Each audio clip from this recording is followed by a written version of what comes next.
Now moving to the application procedure of submission of applications. So let's start with the basics. So as it was said already during the presentations, the application process is done through GEMS. GEMS is a joint electronic monitoring system. It is developed by Interreg, which serves as also support to Interreg programs. So this GEMS system, I think it's used already by more than 20 Interreg programs. So it is specifically designed for needs of the Interreg program. So if you, for example, submit application through our GEMS, the similar process will be for different Interreg program that if you want to submit application, then if they use the GEMS. So address for the GEMS is gems.lietuva-polska.eu.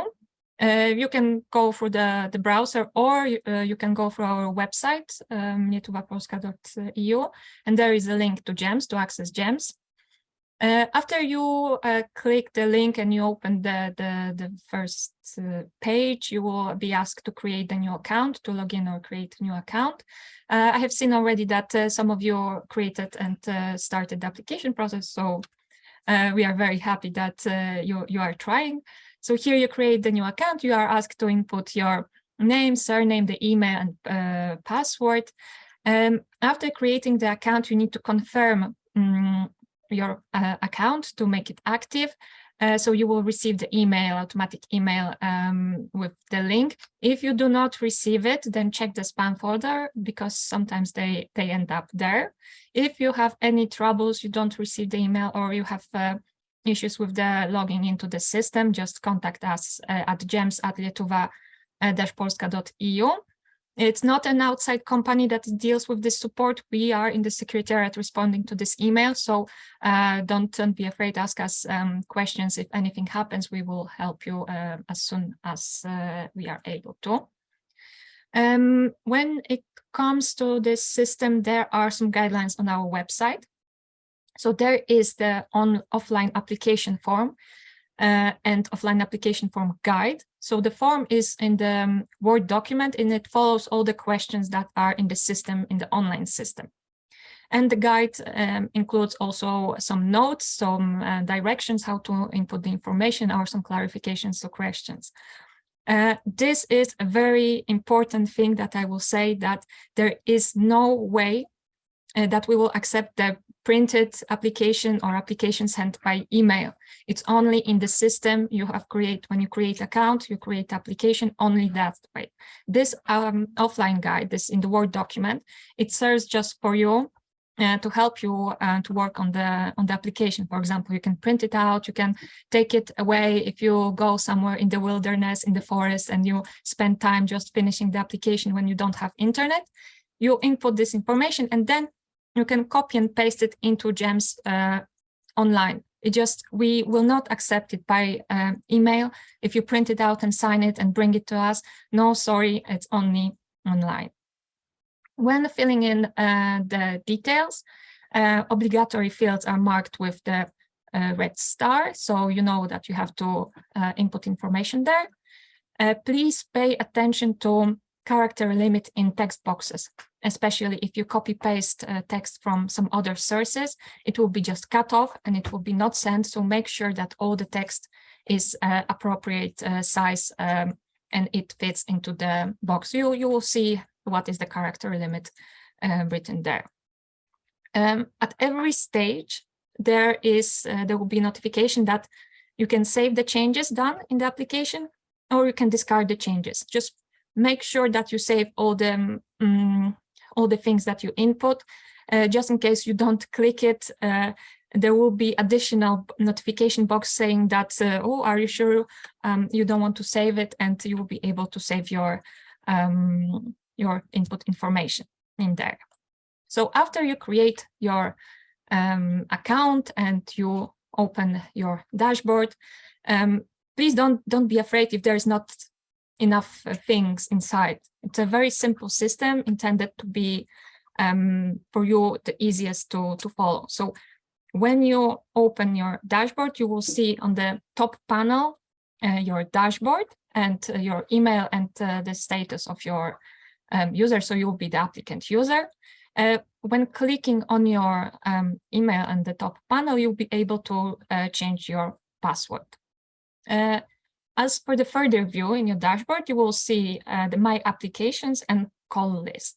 To submit your application, just click the button Apply. There is one call currently in the system, so you just apply with the button and it opens the view to create new application. You are able to submit more than one application. You can open more than one application. Application ID, so this number is assigned automatically, but everything else you can change. So the acronym you can freely change because it is saved in your account. So after you log out and you log back in, you will see still your application under My Applications panel. So everything will be waiting for you. You are free to change and work on it as you wish. Another important aspect of the GEMS system, that as long as your application is in a draft status, so you will see that the status of the application is draft, you can change everything, you can alter the information, edit, and do whatever you want. After it is submitted, no changes will be possible. So after you submit it, the status will change. Just know that then no changes will be possible. Next, after you create your application, you will have this blue panel overview of the project. So these parts are also described in the program manual. They are described in the guidelines to application form to filling it. So this will be the main panel for you to work on. For the basic information, application form field is in English. We are communicating, the language of the program is English, so everything will be English. If you happen to use translation in the browser, just pay attention because some information might be misunderstood or misplaced. So just check the English version to make sure that everything is correct. So you see that there are different parts, A, B, C, D, E of the panel, and then additional buttons on the bottom. You can freely click and go between these parts, so you can input information in C4 and then jump to E, then to check A. So you can freely done, just make sure that all the basic information that are needed are input, because some parts you cannot fill in if some information not given. Some parts, which are the overview parts, just show you details and you cannot edit it. Just check the instruction and it should be clear. The basic for the start of including the information should be adding new partner. So by going into partners overview, there will be a button to add new partner. And by adding a new partner, only then for each partner you can input details, motivation, and budget. This is very important because budget is added for each partner separately in this partner's overview. So you cannot add budget if there is no partner. So these are the parts that you fill in according to your intervention logic for the project, your ideas and your goals. So that should be clear. Now going lower to these buttons on the bottom, the pre-submission check. This check and submit guides you to pre-submission check, which is a very useful button that checks your application for any missing parts. So for example, you think that you have input all information in the application and that you are ready to submit. So you check this button and then suddenly you get this red exclamation point and it says, okay, there is one box in the application that is missing. So you have to go back and make sure that you input the information. Only after running this pre-submission check, you will be able to submit your application. And don't worry, running pre-submission check doesn't mean that you automatically submit the application. No, this pre-submission check button is just help to you to see if all parts of applications have been filled in. So you can run it at any stage and check what what is missing. Another important button is the export. You can export your finished application in the PDF, it's only in PDF, and the budget in Excel. In Excel, there will be two parts, the overview for the whole project and for each partner, so all the budget lines will be visible. Unfortunately, there is no automatic calculation, so it's not very helpful for you to work on your budget, so it's only to see it the overview. And the last button on this blue panel is the project privileges. It's also very helpful if you want to work with your partner on the application together.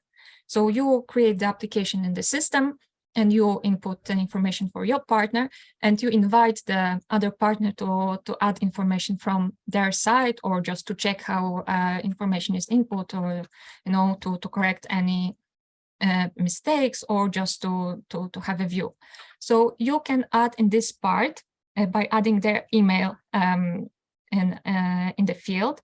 Just please remember that they have to first register in our GEMS system to be able to add their email, because if they are not in the system and you input some just email of your colleague, but it's not registered, then it won't allow you to add this person. You can also set the privileges, so you can allow this additional person to work on the application form just to view it, edit, also have this managing rights. Going further, when inputting the budget, so Ilona has already talked about the budget requirements, and this is the technical how it looks in GEMS. So like I said, in part B, in the partner overview, you will indicate the partners, and for each partner, you'll create the budget.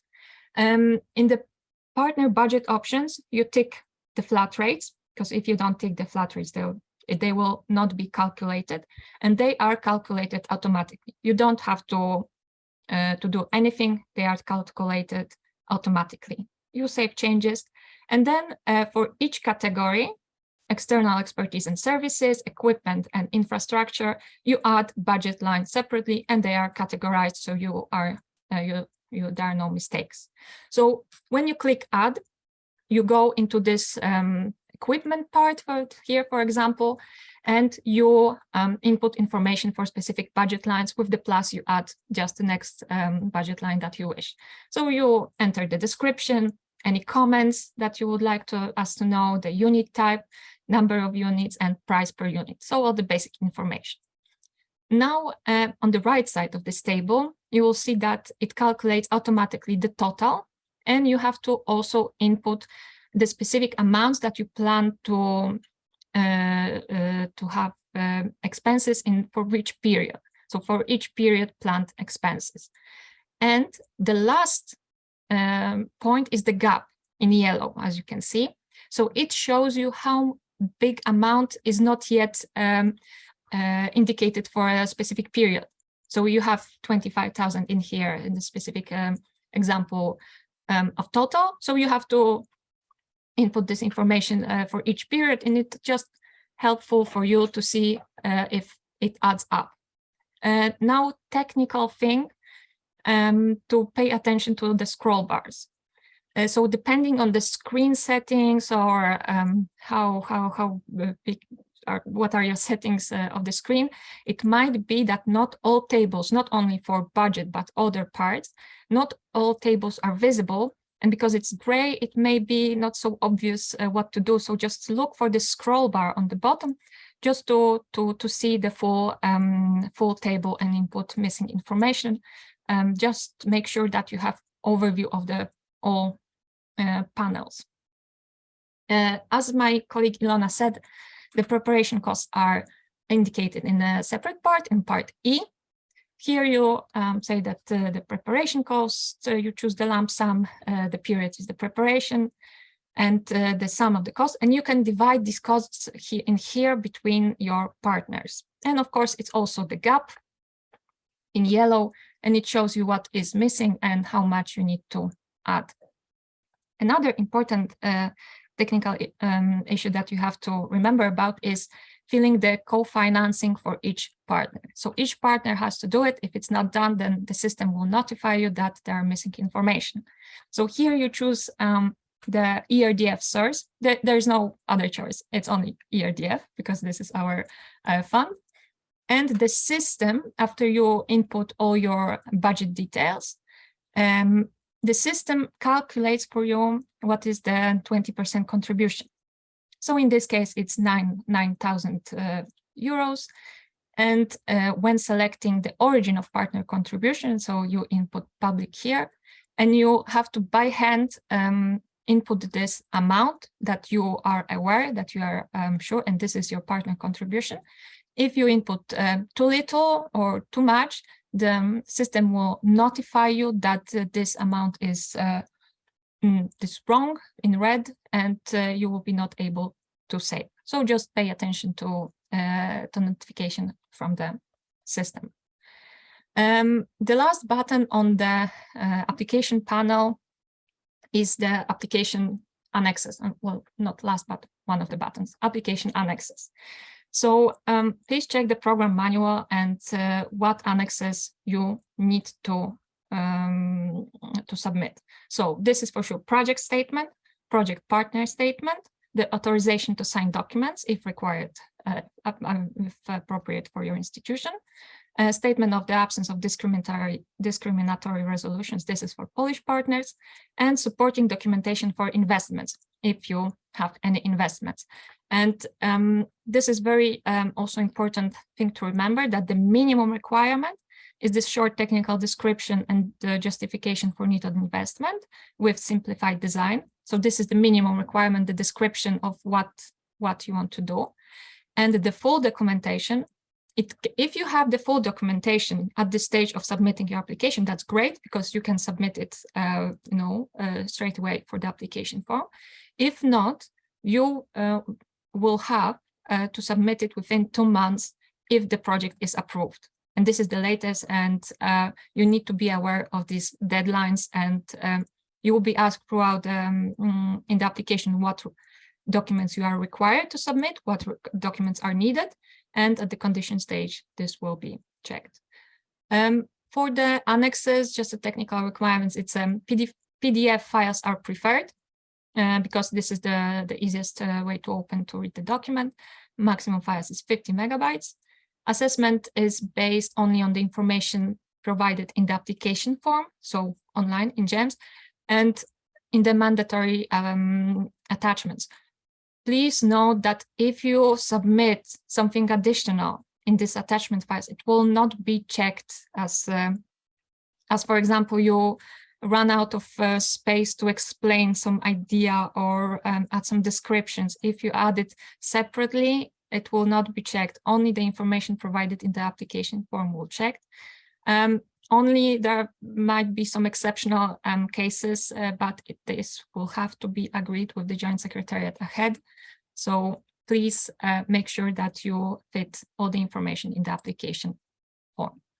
For the timeline of the assessment, the call runs until the end of April. The eligibility and quality assessment is planned from May to August.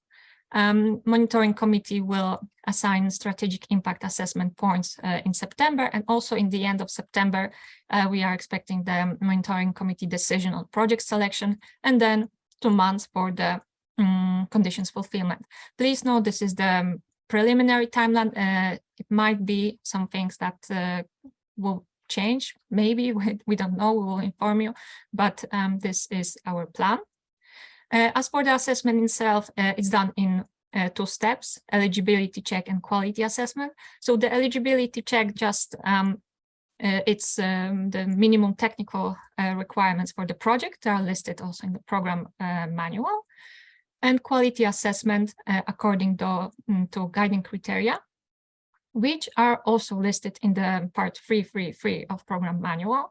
Just make sure that you are aware of all the needs and all the requirements, and reply carefully to the questions in GEMS in application form. And to sum up, remember the deadline which is in the end of April. There is still time to submit the applications. They have to be submitted only via GEMS. If you come into our secretariat and bring the printed out version, we will not accept it. I'm very sorry, but we cannot. No sending by email, not sending by pigeon, nothing like that, only in one place in the GEMS system. Please read carefully the program manual and the first call requirements so you don't add 10 too much or 10 too little. Check the required annexes and read carefully what is required from you. And very important issue, do not leave the submission and pre-submission check until the last day. You know, it's easy that it's in the system, it's online system, so you can do it whenever you want. But things happen, you know, internet goes out, you know, computer dies. So just make sure that you have enough time, not only for submission, but also this pre-submission check, because if you leave it at the last moment and then suddenly remember about the pre-submission check and you check, and then suddenly you get these red notifications that, oh, this is missing, this is missing. No, just make sure you have enough time. You can carefully check. You have you know, this you are in the position to improve your project in time to submit it online via GEMS. And in any case, you can contact us, and we'll be very happy to talk to you, to hear from you about your ideas and about your questions. So we are here in the Secretariat. There is no restriction, so you can also call, write about any questions. So that was my last slide when it comes to application. So now moving a bit further. We have seen your questions in the chat as well, in the Q&A. So please be aware that we have frequently asked questions on our website when you go into the application panel and FAQ.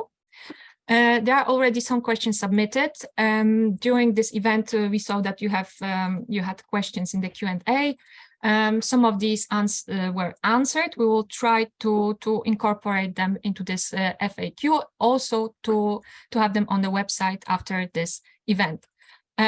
Also about the questions and answers that we have in our Zoom feature, I'm not sure if you are aware that you can vote. You can give thumbs up for the questions that you would like to have answered the most. Further, the individual consultations. So from February 14th, we are starting the individual consultations right in time for Valentine's Day. Please remember that 16th of February is a holiday in Lithuania, so there will be no consultations on that date, but you will be able to register on our website soon, and we will be doing the consultations in Tuesdays and Thursdays.